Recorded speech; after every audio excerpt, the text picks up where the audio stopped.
ആധുനിക കാലഘട്ടത്തിൽ നമ്മൾ ദിനംതോറും പത്രത്തിൽ വായിക്കുന്ന ഒരു വിഷയമാണ് പോക്സോ യുമായിട്ട് ബന്ധപ്പെട്ട കേസുകൾ. അതായത് കുഞ്ഞു കുട്ടികളെ വരെ ലൈംഗികമായിട്ട് ഉപദ്രവിക്കുകയും ലൈംഗിക വൈകൃതങ്ങൾ കാട്ടി അവരെ പീഡനത്തിന് ഇരയാക്കുകയും ഒക്കെ ചെയ്യുന്ന കേസുകൾ നിരവധി തവണ നമ്മൾ പത്രത്തിൽ വായിക്കുന്നുണ്ട്. ഇന്ന് നമ്മളോടൊപ്പം സജി ജേക്കബ്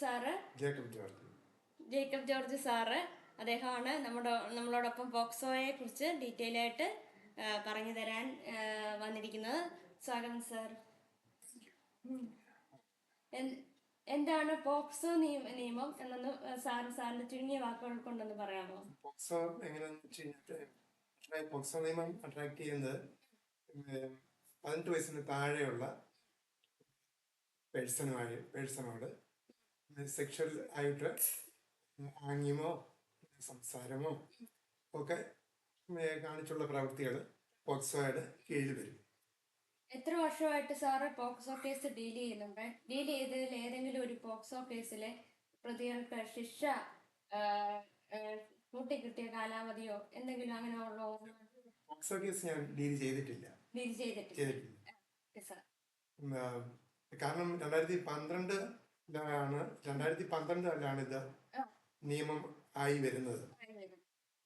അതിനു മുമ്പ് ഉള്ള ഈ സെക്ഷൽ ആയിട്ടുള്ള കേസുകൾ കോടതിയിൽ ഡീൽ ചെയ്തിട്ടുണ്ട്. പോക്സോ കേസ് 2012 എനാക്ട് ചെയ്തത്.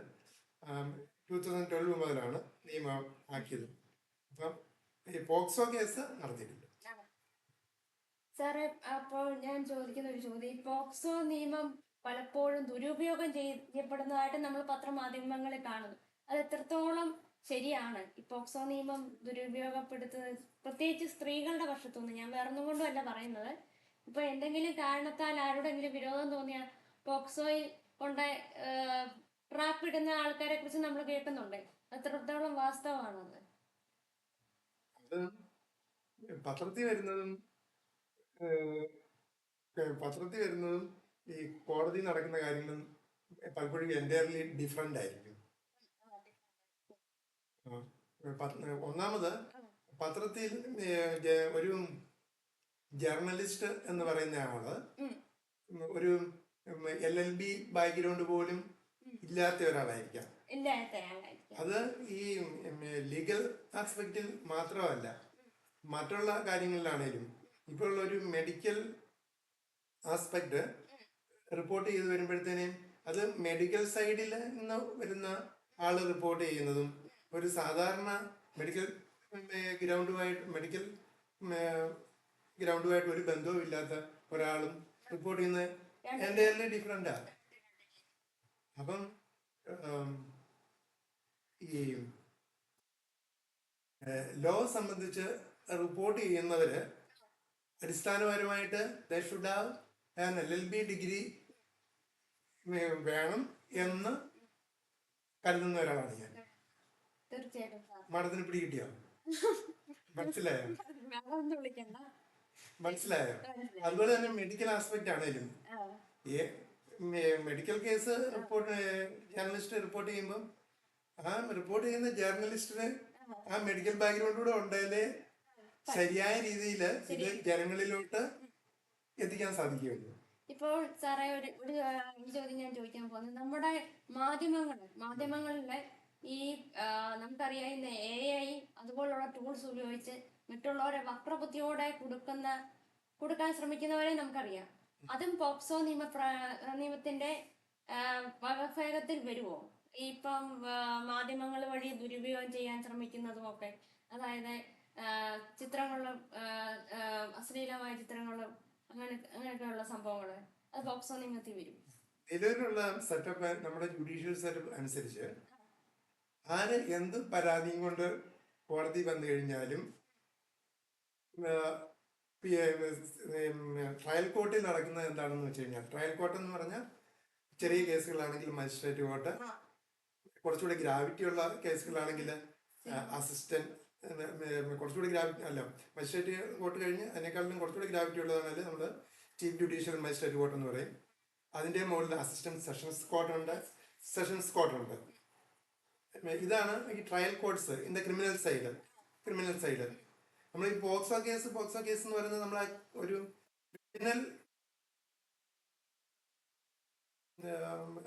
ക്രിമിനൽ സൈഡിൽ വരുന്ന ഒരു നിയമമാണ്. അപ്പോഴ്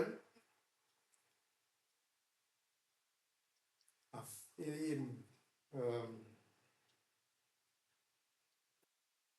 ഒരാളൊരു പരാതിയും കൊണ്ട് വന്നു കഴിഞ്ഞാൽ നിലവിലത്തെ നിയമം അനുസരിച്ച് കോടതി അത് ട്രയൽ കോർട്ട് എന്ന് പറഞ്ഞാൽ മനസ്സിലാകുമോ? എനിക്ക് അത്ര പിടിയില്ല, നിയമവശമായിട്ട് എനിക്ക് അത്ര ട്രയൽ കോർട്ട് എന്ന് പറയുന്നതാണ് എവിഡൻസ് എടുത്ത് കേസ് എവിഡൻസ് എടുത്തതിന് ശേഷം കോടതി രണ്ട് ഭാഗം അഡ്വക്കേറ്റ്സിന്റെ വാദം കേട്ട് വിധി വരേണ്ടതാണ് ട്രയൽ കോർട്ട്. അപ്പം നിലവിലത്തെ നിയമം അനുസരിച്ച് ഒരാൾ ഒരു പരാതി കൊണ്ട് വന്നു കഴിഞ്ഞാൽ അത് എന്റർടൈൻ ചെയ്യണം. അത് എന്റർടൈൻ ചെയ്തതിന് ശേഷം ഓപ്പോസിറ്റ് സൈഡിനെ നോട്ടീസ് അയച്ച് വരുത്തണം. അത് തന്നെ. പിന്നെ റെസ്പോണ്ടന്റ് സൈഡ് അല്ലെങ്കിൽ എതിർ സൈഡിന് കിട്ടുന്ന ഓപ്പർച്യൂണിറ്റി എന്ന് പറയുന്നത് ഈ വാദിയെ ക്രോസ് എക്സാമിനേഷൻ ചെയ്യുക. അത് തന്നെ സിനിമയിലൊക്കെ വരുന്നത് മുമ്പേ പത്രക്കാരൻ റിപ്പോർട്ട് ചെയ്യുന്നത് പോലെ തന്നെ സിനിമയിൽ വരുന്നതും ഈ യഥാർത്ഥത്തിലുള്ള കോടതി നടപടികളും തമ്മിൽ വളരെ അന്തരമുണ്ട്. അത് തന്നെ സിനിമ എന്ന് പറയുന്നത് വലിയ നിലവിലത്തെ സാഹചര്യം അനുസരിച്ച് മൂല്യങ്ങള് ജനങ്ങളിലോട്ട് എത്തിക്കണം എന്നുള്ളത് അല്ല എന്ന് മാഡത്തിന് മനസ്സിലായല്ലോ, അറിയാമല്ലോ. അവർക്ക് വേണ്ടത് കൂടുതൽ കളക്ഷൻ വേണം. യഥാർത്ഥ കോടതിയും ഒരുപാട് വ്യത്യാസമുണ്ട്. സാറേ, 18 വയസ്സിന് താഴെയുള്ള കുഞ്ഞുങ്ങളെ ആണല്ലോ ഉപദ്രവിക്കുന്ന പോക്സോ കേസ് എന്ന് പറയുന്നത്. ഇപ്പൊ ആ ഒരു നിയമത്തിന് കീഴില് ഞാനിപ്പം പറയാ, ഇപ്പം വേറെ എന്തെങ്കിലും ഈ കുട്ടികളോട് വൈരാഗ്യം തീർക്കാൻ ആരെങ്കിലും ഇവരെ ട്രാപ്പ് ചെയ്യുന്നതും ആ വ്യക്തിയെ ട്രാപ്പ് ചെയ്യുന്നെന്ന് ഞാൻ ഉദ്ദേശിച്ചത് ഇപ്പം വൈരാഗ്യം തീർക്കാൻ, ഇപ്പം കുട്ടിയുടെ അച്ഛനോടാകാം അല്ലെങ്കിൽ കുട്ടിയുടെ മറ്റാരോടേലും ബന്ധുക്കളോടാകാം, അങ്ങനെ വൈരാഗ്യം തീർക്കാനായിട്ട് ഈ കുഞ്ഞിനെ വിക്ടിമാകുക. അപ്പൊ ഈ കുഞ്ഞ് വിക്ടിമാകുകയാണ്. ഈ കുഞ്ഞിന്റെ ചിലപ്പം ഫോട്ടോ ആയിരിക്കാം ചിലപ്പം ദുരുപയോഗം ചെയ്യുന്നത്, അല്ലെങ്കിൽ ഈ കുഞ്ഞിനെ തന്നെ ദുരുപയോഗം ചെയ്യും. അപ്പൊ അങ്ങനെ വരുന്ന കേസും ഈ ജുവനൈൽ കോർട്ടാണോ എടുക്കുന്നത് അതോ? ജുവനൈൽ കോർട്ട് എടുക്കുന്നത് എന്താണെന്ന് വെച്ച് കഴിഞ്ഞാല് accused at the time of trial. മനസ്സിലായോ? വ്യത്യാസം മനസ്സിലാകുന്നില്ല.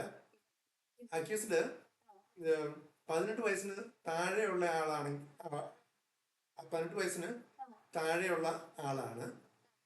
ആ സമയത്ത് ഒഫൻസ് നടത്തിയേക്കുകയാണ്.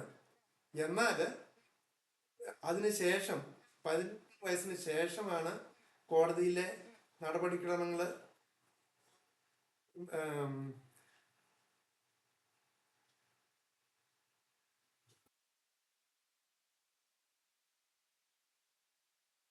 പതിനെട്ട് വയസ്സിന് ശേഷമാണ് കോടതിയിലെ നടപടിക്രമങ്ങളിലോട്ട് പോകുന്നത് എങ്കിൽ ജുവനൈൽ കോർട്ടിലല്ല, സാധാരണ കോർട്ടിലാണ്. സാധാരണ ക്രിമിനൽ കേസ് ഏത് കോടതിയിലാണോ നടക്കേണ്ടത് ആ കേസ് സാധാരണ ജുവനൈൽ എന്നുള്ള ഒരു കൺസെപ്റ്റ് എടുക്കുകയല്ല.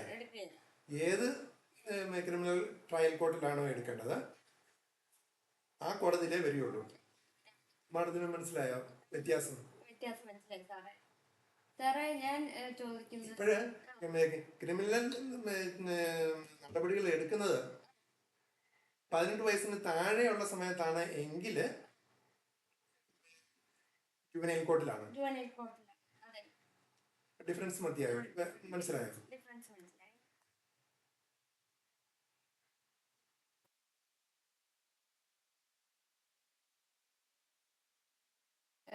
കേരളത്തിലെ ടീച്ചേഴ്സ് മിക്കവാറും പിള്ളേരെ ഡീല് ചെയ്യുന്നത് നമ്മുടെ പഠിത്തത്തിന്റെ കാര്യത്തിലാകാം, മറ്റേ എന്തെങ്കിലും കാര്യത്തിൽ കുഞ്ഞുങ്ങൾ പുറകോട്ട് നിൽക്കുമ്പോഴായിരിക്കും അവര് കാര്യമായിട്ടൊന്ന് ശ്രദ്ധിക്കുന്നത്. അപ്പൊ ഇങ്ങനെയുള്ള ഈ സെക്ഷലി അബ്യൂസ്ഡ് ആയിട്ടുള്ള കുഞ്ഞുങ്ങളെ എന്തെങ്കിലുമൊക്കെ മാറ്റങ്ങൾ കാണിക്കുമ്പോഴേ നോട്ട് ചെയ്യുകയും അവർക്ക് വേണ്ട പരിചരണം കൊടുത്താൽ അവരെ നമുക്ക് സാധാ കുഞ്ഞുങ്ങളിലേക്ക് കൊണ്ടുവരാവും,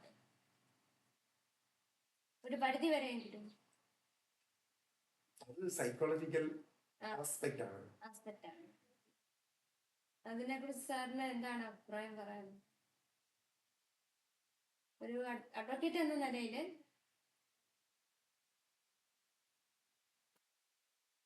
നമ്മള് ടീച്ചേഴ്സിന് ആ രീതിയിലുള്ള ട്രെയിനിങ് കൊടുക്കുക.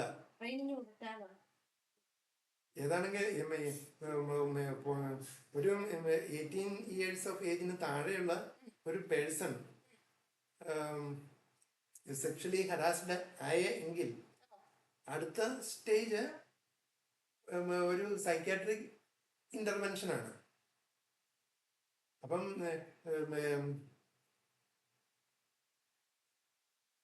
ക്യൂറിംഗ് എഫക്ട്, ക്യൂറിംഗ് പ്രൊസീഡിങ്സ് എന്ന് പറയുന്നത് ടീച്ചറിൽ തുടങ്ങി സൈക്യാട്രിസ്റ്റില് എൻഡ് ചെയ്യുക. മാഡത്തിന് മനസ്സിലായോ? ടീച്ചർ അത് റിപ്പോർട്ട് ചെയ്യുന്നു, അതിന്റെ ക്യൂർ കൊടുക്കുന്നത് ടീച്ചറല്ല, സൈക്യാട്രിസ്റ്റ് ആണ്. ഈ പോക്സോ നിയമത്തിന് എന്തെല്ലാം ആനുകൂല്യങ്ങള് ഒരു വിക്ടിമിന് കൊടുക്കാൻ പറ്റും? പ്രൊട്ടക്ഷൻ കൂടാതെ ഈ കുഞ്ഞുങ്ങൾക്ക് എന്തെല്ലാം മറ്റ് ആനുകൂല്യങ്ങൾ മീൻസ് അവരുടെ പേര് കാത്തു സൂക്ഷിക്കുക, പേര്, അവരുടെ പടം, പേര് വെളിപ്പെടുത്താൻ പാടില്ല, അവരുടെ പേര്, ഐഡന്റിറ്റി, അവരുടെ പിക്ചേഴ്സ്, അതൊന്നും മാധ്യമങ്ങളിലൂടെ പുറത്തോട്ട് പോകാൻ പാടില്ല. ഇങ്ങനെയുള്ള കേസുകൾ പ്രൊസീഡിങ്സ് ഇൻ ക്യാമറ എന്ന് പറയും. അവരെ ക്ലോസ് ചെയ്യുന്നൊന്നും വേറൊരു മൂന്നാമതൊരാള് കാണാൻ പാടില്ല. അപ്പോഴത്തേക്കും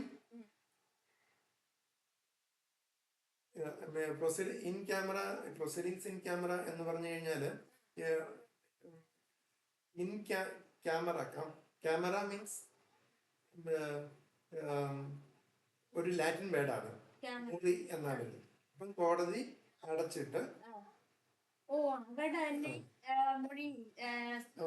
അടച്ചിട്ട് ഈ വാദിഭാഗത്തിന്റെയും എതിർഭാഗത്തിന്റെയും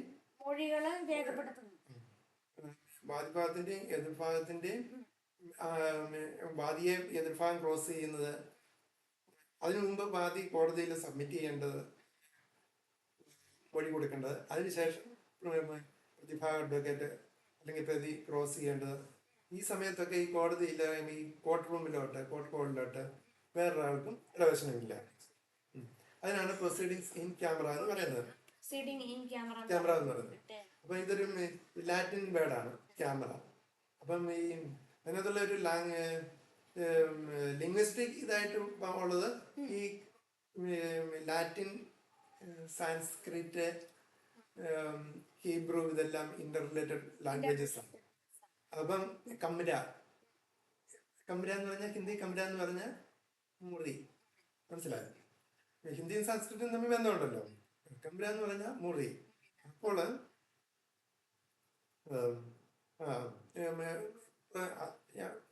ലിംഗ്വിസ്റ്റിക് ആസ്പെക്റ്റിലോട്ട് ഞാൻ പോയെന്നേ ഉള്ളൂ. അപ്പൊ ഇങ്ങനെയുള്ള കേസുകൾ നടത്തുന്ന പ്രൊസീഡിങ്സ് ഇൻ ക്യാമറ, മനസ്സിലായല്ലോ? സാറേ, ഈ പ്രതികൾക്ക് നമ്മൾ മിക്കവാറും വാദപ്രതിവാദത്തിലാണ് ഈ ഓരോ കാര്യങ്ങൾ കേസുമായിട്ട് ബന്ധപ്പെട്ടത് നമുക്ക് ഡീറ്റെയിൽ ആയിട്ട് കോടതിക്ക് മുൻപിൽ നമ്മൾ കാണിക്കുന്നു അല്ലെങ്കിൽ വെളിപ്പെടുത്തുന്നു. അപ്പൊ ഈ കേസ് സ്ട്രോങ് അല്ലെങ്കിൽ ഈ പ്രതി തീർച്ചയായിട്ടും രക്ഷപ്പെടാൻ സാധ്യതയുണ്ടോ? അയാൾക്ക് നിയമപരമായിട്ട്, അതായത് ഈ കോടതിയിൽ വരുന്ന കേസുകൾ എല്ലാം സത്യം ആവണം എന്നില്ല. ക്രിമിനൽ സെഷൻസ് കേസുകൾ വരെ ഉണ്ടായിട്ടുണ്ട്. ഒരു കേസല്ല, ഒത്തിരി കേസുകൾ ഉണ്ടായിട്ടുണ്ട്. അത് പോലീസ് ആരുടെയെല്ലാം തലയിലോട്ട് വെക്കും, ക്രിമിനൽ ആണെന്നും പറഞ്ഞു. അത് പക്ഷെ അത് നടത്തുന്ന പ്രോസിക്യൂട്ടർക്ക് ആ കേസ് ഫയലിൽ കൂടെ പോകുമ്പോഴത്തേനും പ്രോസിക്യൂട്ടർക്ക് മനസ്സിലാകും. അതുപോലെ തന്നെ ഈ ട്രയൽ കോർട്ടിനും മനസ്സിലാകും. അതുപോലെ തന്നെ സുപ്രീം കോർട്ടിന്റെ തന്നെ ഒരു ഡിസിഷൻ ഉണ്ട്. ഇത് ഇങ്ങനെ കള്ളത്തരത്തിലുള്ള കേസാണെന്ന് പബ്ലിക് പ്രോസിക്യൂട്ടർക്ക് സെഷൻസ് കേസിന്റെ കാര്യമാണ് പറയുന്നത്. അല്ലെങ്കിൽ അല്ലാത്ത ഇതും സെഷൻസ് കേസാണെങ്കിൽ ഇപ്പോൾ അല്ലാത്ത കേസാണെങ്കിലും ക്രിമിനൽ കേസാണെങ്കിലും അസിസ്റ്റന്റ് പബ്ലിക് പ്രോസിക്യൂട്ടറോ ചെറിയ കോടതിയിൽ ഗവൺമെന്റിന്റെ ഭാഗം അഡ്വക്കേറ്റാണ് ക്രിമിനൽ കേസിൽ assistant public prosecutor, chief judicial magistrate കോർട്ടാണ് ഡെപ്യൂട്ടി ഡയറക്ടർ ഓഫ് പ്രോസിക്യൂഷൻ, അങ്ങനെയൊക്കെ. അപ്പം ഈ ഒരു കേസ് ഒരു ഫയല് വാങ്ങിക്കുമ്പം അത് കള്ളത്തരമാണ് എന്ന് ബോധ്യപ്പെട്ടാൽ കേസിൽ പ്രതി ആയി ആ കുറ്റാരോപിതനായിരിക്കുന്ന ആള് രക്ഷപ്പെടണം എന്നുള്ള രീതിയിൽ കേസ് നടത്തുന്നതിന് ഉള്ള സ്വാതന്ത്ര്യം ഉണ്ട് എന്ന് സുപ്രീം കോർട്ടിന്റെ ഡിസിഷൻ ഉള്ളതാ. സുപ്രീം കോടതി ഡിസിഷൻ ഉള്ളതാ. ഞാൻ പബ്ലിക് പ്രോസിക്യൂട്ടറിന്റെ ഓഫീസില് ജൂനിയറായിട്ട് ഒരു 3.5 വർഷത്തോളം പ്രാക്ടീസ് ചെയ്തിട്ടുണ്ട്. അപ്പം എനിക്കറിയാം, ഫൈൻ എടുക്കുമ്പോൾ അറിയാം ഇത് ഭദ്രമാണോ ശരിയായ കേസാണ്. നമുക്കത് വായിച്ചു മുമ്പ് അറിയാം. ഇപ്പൊ നമ്മൾ ആദ്യമായിട്ട് ഇപ്പൊ ഒരു കുട്ടിയോ അല്ലെങ്കിൽ ആരെങ്കിലും ഒരു വ്യക്തിയുമേ ആദ്യം ഒരു വ്യക്തിയോട് അല്ലെങ്കിൽ ടീച്ചറിനോടോ അധ്യാപികയോടോ പറയുമ്പോൾ ഈ വിവരം അധ്യാപിക മിക്കവാറും ഹെഡ് മാസ്റ്റർ അല്ലെങ്കിൽ അതുപോലുള്ള അധികാരികളെയാണ് അറിയിക്കുന്നത്. പിന്നെ ഈ ഹെഡ് മാസ്റ്റർ അല്ലെങ്കിൽ മേലധികാരികള് പലപ്പോഴും അത് പോലീസിനെ റിപ്പോർട്ട് ചെയ്യാനായിട്ട് മടിക്കും. കാരണം വേറൊന്നുമല്ല, അവരുടെ ഇൻസ്റ്റിറ്റ്യൂഷന് അത് മാനഹാനിയാകുമെന്നൊക്കെ പറഞ്ഞു. അത് എത്രത്തോളം ഈ കുഞ്ഞുങ്ങളെ ബാധിക്കുന്നുണ്ടാവും, അല്ലെങ്കിൽ ഇത് ചെയ്ത വ്യക്തിക്ക് ഇതൊരു വളവാകുമല്ലേ റിപ്പോർട്ട് ചെയ്യാൻ.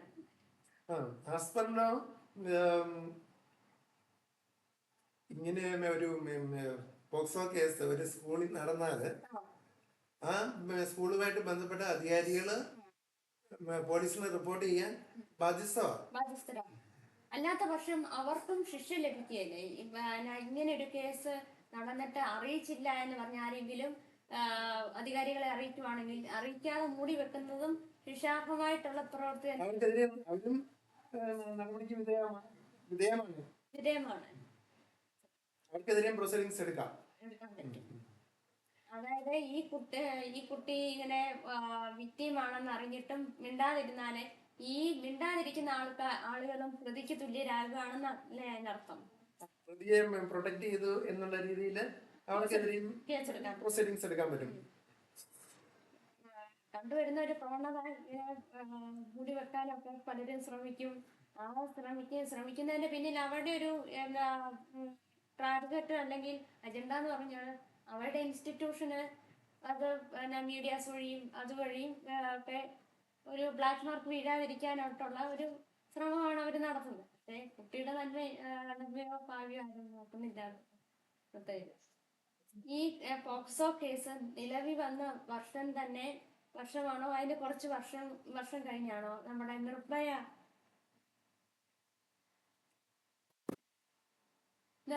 കേസ്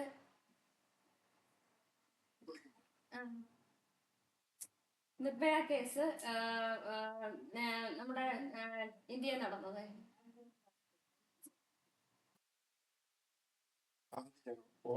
ഓർക്കുന്നില്ല.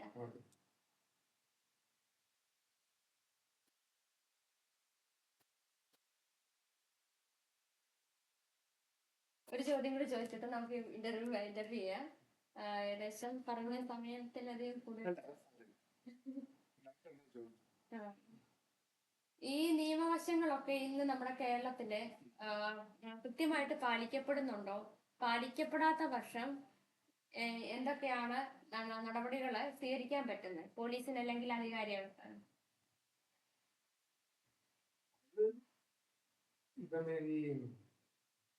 അതിനെ കുറിച്ച് റിസർച്ച് നടത്തേണ്ട മേഖലയാണ്. റിസർച്ച് നടത്താതെ പറ്റില്ല. കാരണം ഒരു പോലീസ് സ്റ്റേഷനിൽ എത്രത്തോളം പോക്സോ കേസുകൾ ഒരു പോലീസ് സ്റ്റേഷനിൽ ഒരു വർഷം വരുന്നുണ്ട്. അങ്ങനെ വന്നു കഴിഞ്ഞാൽ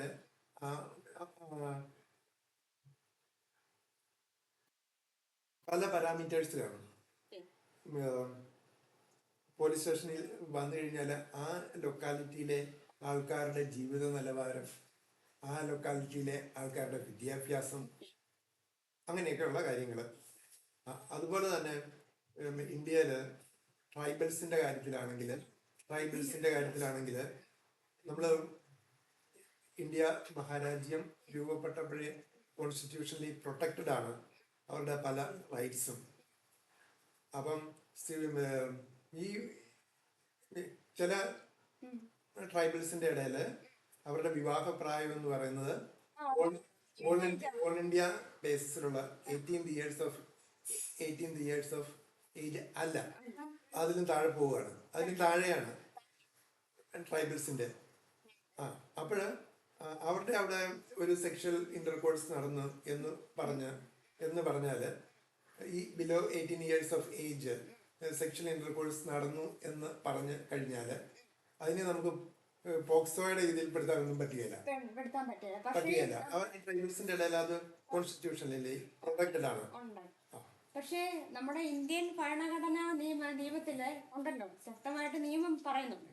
ആ സ്ഥിതിക്ക് ഈ ട്രൈബൽസിനെ ആണെങ്കിലും നിയമത്തിന് നടപടിക്ക് വിധേയമാക്കാൻ പറ്റും. ഇങ്ങനെ അവരുടെ ആചാരമാണ്, അത് ശരി. പക്ഷെ ആചാരം എന്നതിനുപരി നമ്മുടെ ഭാരതീയ ഭരണഘടനയല്ലേ നിർബന്ധിക്കും. അതാ പറഞ്ഞേ, കോൺസ്റ്റിറ്റ്യൂഷനലി റൈറ്റ്സ് ആർ പ്രൊട്ടക്റ്റഡ്. ഒരു ട്രൈബൽസിന്റെ ഇടയിൽ ഇങ്ങനെ 18 ഇയേഴ്സ് ഓഫ് ഏജില് 12 വയസ്സിന് താഴെ അവരുടെ കല്യാണം നടക്കും എന്നും, കല്യാണം നടന്നു കഴിയുമ്പോഴത്തേനും സെക്ഷൽ ഇന്റർകോഴ്സ് നടന്നു എന്ന് പറഞ്ഞു കഴിഞ്ഞാൽ നമ്മൾ ഇന്ത്യ മഹാരാജ്യത്തുള്ള മറ്റുള്ള സ്റ്റേറ്റിലെ മറ്റുള്ള ആൾക്കാർക്ക് ആപ്ലിക്കബിൾ ആയിട്ടുള്ള നിയമം ഇവരുടെ അടുക്കലും എൻഫോഴ്സ് ചെയ്യണം എന്ന് പറയാൻ പറ്റില്ല. അതുകൊണ്ടാണ് ഞാൻ പറഞ്ഞത് പോക്സോ കേസിന്റെ ആയിട്ടുള്ള കാര്യങ്ങൾ എത്രത്തോളം ഒരു വർഷം ഉണ്ടാകുന്നുണ്ട്, അതിന്റെ ആഫ്റ്റർ എന്തെല്ലാം നടപടികൾ എടുക്കുന്നുണ്ട്. അപ്പൊ ഇതൊക്കെ റിസർച്ച് ചെയ്യേണ്ട കാര്യമാണ്. ഇന്നത്തെ ഈ നിലവിലുള്ള കാലഘട്ടത്തില് സാറിന്റെ ഒരു അഭിപ്രായത്തില് പോക്സോ കേസ് കൂടുതലല്ലേ? കാരണം മാധ്യമങ്ങൾ വഴിയാണെങ്കിലും ചില സിനിമയെ കുറിച്ച് ഞാൻ പറയുന്നതെന്ന് പറഞ്ഞാല്, സിനിമ കണ്ടിട്ട് അതേ രീതിയിൽ അനുകരിക്കുന്ന ചില പാർട്ടീസ് ഒക്കെ ഉണ്ടല്ലോ. അത് വേറൊന്നും കൊണ്ടല്ല ഞാൻ ചോദിച്ചത്, ഈ മാധ്യമം ഇതിന് മുഖ്യ കണ്ണിയാകുന്നുണ്ടെന്ന് തോന്നിയിട്ടുണ്ട്. അതാ ഞാൻ പറഞ്ഞത്, ഈ റിപ്പോർട്ട് ചെയ്യുമ്പോഴത്തേക്കും ഒരു സാധാരണ ജേർണലിസം പഠിച്ച ഒരാളല്ല ഇത്. സമൂഹത്തിന്റെ നന്മയ്ക്ക് ഉപകരിക്കും എന്നുള്ള രീതിയിൽ വരണമെങ്കിൽ അത് ഈ ജേർണലിസം ഈ മാധ്യമത്തിലെ റിപ്പോർട്ടറും അറ്റ്ലീസ്റ്റ് LLB കാരനായിരിക്കണം. അതുപോലെ തന്നെ മെഡിക്കൽ ആസ്പെക്ട് റിപ്പോർട്ട് ചെയ്യുന്ന ആളും മെഡിക്കൽ ഫീൽഡുമായിട്ട് ബന്ധപ്പെട്ടിട്ടുള്ള ഒരാളായിരിക്കണം. പത്രത്തിന് മീഡിയയ്ക്ക് കൂടുതൽ പ്രചാരം കിട്ടുന്നതിന് വേണ്ടി അവരുടേതായ രീതികളിൽ അവതരിപ്പിക്കും. അപ്പൊ ഈ അവതരണം എല്ലാം നടന്നു കഴിയുമ്പോഴത്തേക്കും യഥാർത്ഥത്തിൽ സംഭവിച്ചതും ഈ അവതരിപ്പിക്കപ്പെട്ടതും രണ്ടായിരിക്കും.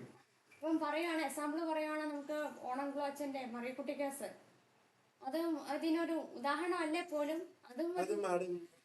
മാഡം എന്താണ് ധരിച്ചിരിക്കുന്നത് എന്നൊന്ന് പറഞ്ഞാൽ കൊള്ളാം. കാരണം മറിയക്കുട്ടി കൊല കേസില് അച്ഛനെ കൊടുക്കാനായിട്ട് പ്രതി കൃത്യമായിട്ടുള്ള ടാർഗറ്റ് നടത്തി അവസാനം മറിയക്കുട്ടി കൊന്നത് അച്ഛനാണെന്നുള്ള വരുത്തി തീർക്കല്ലായിരുന്നു.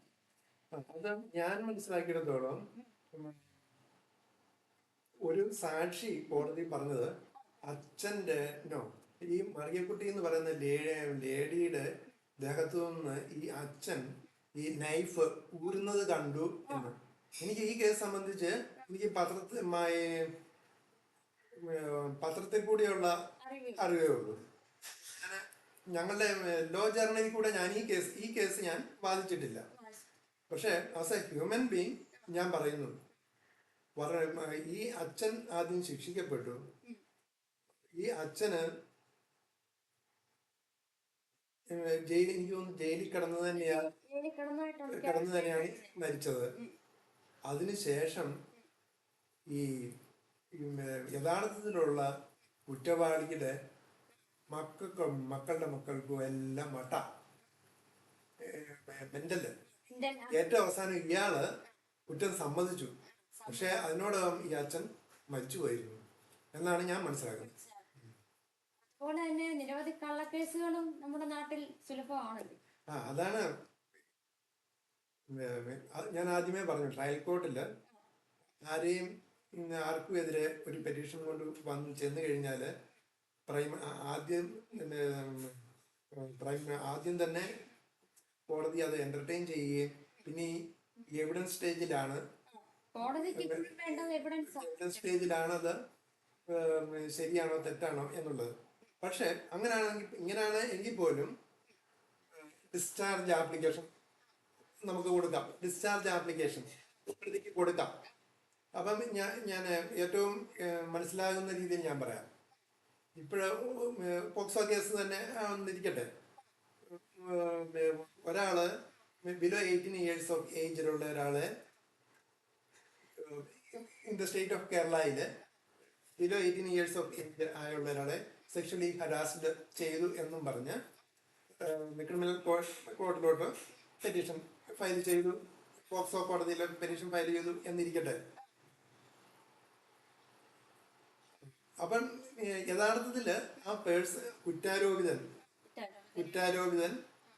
ഈ കേരളത്തിൽ ഇല്ല എന്നുള്ളതിന് കൺവിൻസിങ് പ്രൂഫ് ഉണ്ട് എന്ന് നമ്മൾ വിചാരിക്കുക.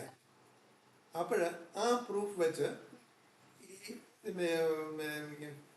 ഏത് കോടതിയിലാണോ ഈ പോക്സോ കേസ് ഫയൽ ചെയ്തിരിക്കുന്നത് അവിടെ നമ്മൾ ഡിസ്ചാർജ് പെറ്റീഷൻ എന്ന് പറയും. കേരളത്തിൽ വെച്ചാണ് ഈ സംഭവം ഉണ്ടായതെന്നാണ് പരാതിക്കാരന്റെ കേസ്. എന്നാൽ യഥാർത്ഥത്തിൽ കുറ്റാരോപിതൻ കേരളത്തിൽ അങ്ങനെയുള്ള സാഹചര്യങ്ങളിൽ ഡിസ്ചാർജ് പെറ്റീഷൻ കൊടുക്കാം. മനസ്സിലായോ മാഡത്തിന്? സാറേ, ഈ പ്രതികൾക്ക് നമുക്കറിയാം ഈ തെറ്റിനനുസരിച്ചാണ് ശിക്ഷ കൊടുക്കുന്നത്. അപ്പൊ ഞാൻ മിക്കവാറും കേട്ടിട്ടുണ്ട് ഈ മെന്റൽ സർട്ടിഫിക്കറ്റ് പ്രതികൾക്കൊരു എന്താ പറയുക രക്ഷപ്പെടാനുള്ള വഴിയാണെന്നുള്ളത്. അത് എത്രത്തോളം സത്യമാണെന്ന് എനിക്ക് അറിയത്തില്ല, അതുകൊണ്ടാണ് ഞാൻ ചോദിക്കുന്നത്. ഒരാള് സൗണ്ട് മൈൻഡ് അല്ല എങ്കിൽ അയാളെ ശിക്ഷിക്കാൻ പറ്റുകയില്ല. ആസ് പെർ അവർ ലോ ശിക്ഷിക്കാൻ പറ്റില്ല. ഈ വ്യക്തി, ഈ കുറ്റം ആരോപിക്കപ്പെടുന്ന വ്യക്തി കുറ്റം ചെയ്യുന്ന കുറ്റകൃത്യ സമയത്ത് അയാൾ പൂർണ്ണ ബോധവാനാണ്, അല്ലെങ്കിൽ കാര്യങ്ങൾ തിരിച്ചറിയാൻ ശേഷിയുണ്ടെങ്കിൽ അയാള് ഇങ്ങനെ അൺസൗണ്ട് മൈൻഡഡ് ആണെന്ന് പറഞ്ഞാല് അത് രണ്ട് രീതിയിലാകാം. ഒന്ന്, കുറ്റം ചെയ്യുന്ന സമയത്ത് ഈസ് അൺസൗണ്ട് മൈൻഡ്, അങ്ങനെയാണെങ്കിലും ശിക്ഷിക്കാൻ പറ്റുകയില്ല. കുറ്റം ചെയ്തതിന് ശേഷം ഹി ബിക്കംസ് അൺസൗണ്ട് മൈൻഡ്, അന്നേരം ശിക്ഷിക്കാൻ പറ്റുകയില്ല. തടവിലല്ലല്ലോ ഇടേണ്ടത്, അദ്ദേഹത്തിനെ ചികിത്സിക്കുകയല്ലേ വേണ്ടത്. രോഗം ഭേദമാകുന്നിടം വരെ. രോഗം ഭേദമായി കഴിഞ്ഞാൽ ഇപ്പോഴും പ്രതി ചേർക്കപ്പെട്ടു അതിനുശേഷം അൺസൗണ്ട് മൈൻഡായി. അദ്ദേഹത്തിന്റെ കേസ് LP കേസാക്കി, ലോങ് പെൻഡിങ് കേസ് എന്ന് പറയും. ലോങ് പെൻഡിങ് കേസ് LP കേസാക്കി മാറ്റാനേ പറ്റുള്ളൂ. ലോങ് പെൻഡിങ് കേസ് എന്ന് പറയും. ഇത് നമ്പറിട്ട് മാറ്റി വെക്കും. ഇദ്ദേഹം എന്ന് സൗണ്ട് ആകുന്നു അന്നേരമേ പ്രൊസീഡിങ്സ് തുടങ്ങാൻ പറ്റുള്ളൂ. ഇനി പ്രൊസീഡിങ്സ് തുടങ്ങിയതിന് ശേഷം വീണ്ടും അൺസൗണ്ട് ആയി കഴിഞ്ഞാലും ജയിലിലല്ല ഇടേണ്ടത്. പ്രോപ്പർ ട്രീറ്റ്മെന്റ് ആണ് കൊടുക്കേണ്ടത്. ചിന്തിച്ചില്ല ചോദിക്കുന്നതിന്റെ നമ്മുടെ ഇന്ത്യൻ തന്നെ ഭരണഘടനയില് നമ്മുടെ കൊച്ചു പിള്ളേർക്ക് വേണ്ടി പ്രൊട്ടക്ഷൻ ആക്ടിന് വേണ്ടി പലവിധ സംവിധാനങ്ങളുണ്ട്. ചൈൽഡ്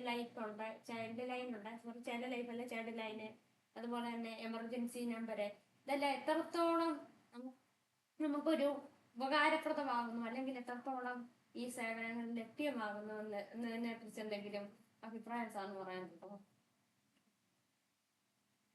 ഇപ്പോൾ ഒരു ആക്ഷൻ ഒരു പോക്സോ കേസ് റിപ്പോർട്ട് ചെയ്ത് കഴിഞ്ഞാൽ സഹായം അഭ്യർത്ഥിച്ചു കഴിഞ്ഞാൽ പോലീസ് പ്രോംപ്റ്റ് ആയിട്ടുള്ള നടപടി എടുക്കണം. അതുപോലെ തന്നെ ഒരു ഇൻസ്റ്റിറ്റ്യൂഷനിലാണ്, ഒരു ഹോസ്റ്റലിലാണ്,